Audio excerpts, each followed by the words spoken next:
ကောင်လေးတစ်ယောက်ကသူ့အဖေခြေထောက်နားမှာရှိတဲ့ကြောက်တုံးထဲမှာတန်မိုးကြီးရတနာတစ်ခုဖုံးကွယ်ထားတာကိုတွေ့လိုက်ပါတယ်။ဒါပေမဲ့အဲ့ဒီအချိန်မှာတော့သူ့အဖေကအကျွေးများလွန်းလို့စိတ်ပြက်ပြီးအဆောက်အုံမိုးပေါ်မှာတောင်ရက်နေခဲ့ပါတယ်။ထို့ပြင်သူ့အမေကလည်းအပြင်းထန်ယောဂနဲ့ဆေးရုံမှာတက်နေရပါတယ်။ကောင်လေးကချက်ချင်းသူ့အဖေကိုကြောက်တုံးအကြောင်းပြောပြခဲ့ပေမဲ့သူ့အဖေကတော့အမှန်မယုံပဲမူတာပြောတယ်လို့ထင်နေခဲ့ပါတယ်။ဒါကြောင့်ကောင်လေးကသူ့အဖေကိုရတနာတန်မိုးစစ်သူတယောက်စီကိုတိုက်ရိုက်ခေါ်သွားခဲ့ပါတယ်။ဒါပေမဲ့စစ်ဆေးသူကကြောက်တုံးကိုတစ်ချက်ပဲကြည့်ပြီးဒီဟာကတန်မိုးမရှိတဲ့ကြောက်တုံးပဲလို့မျက်နှာမပြတ်ပြောလိုက်ပါတယ်။အဲ့ဒီစကားကြောင့်ကောင်လေးအရန်ဒေါသထွက်သွားပြီး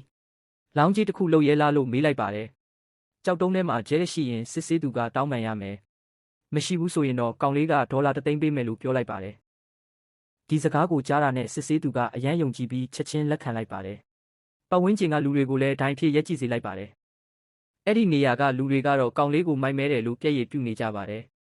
ထို့နောက်စစ်ဆေးသူကကြောက်တုံးကိုစတင်ဖြတ်လိုက်ပါတယ်။ဒါပေမဲ့ဘာမှမတွေ့ပါဘူး။ဒါပေမဲ့ကောင်လေးကတော့လုံးဝမအံ့ဩပါဘူး။သူကဖြတ်တဲ့နေရာမှာနေတယ်လို့ပြောပြီးကြောက်တုံးအလဲကနေပြန်ဖြတ်ပါလို့ပြောလိုက်ပါတယ်။စစ်ဆေးသူကပြန်ဖြတ်လိုက်တဲ့အခါအစိမ်းရောင်အလင်းတောက်လာပါတယ်။အတွင်းမှာတော့အရန်တန်မိုးကြီးတဲ့အစိမ်းရောင်ကျဲတွေရှိနေခဲ့ပါတယ်။လူအားလုံးအံ့အားသင့်သွားကြပါတယ်။ဒါပေမဲ့ကောင်လေးကထိုနေရာမှာပဲမရက်ပဲကြောက်တုံးကိုထပ်ပြီးဖြတ်လိုက်ပါတယ်။ဒီတစ်ခါမှာတော့တောက်ပတဲ့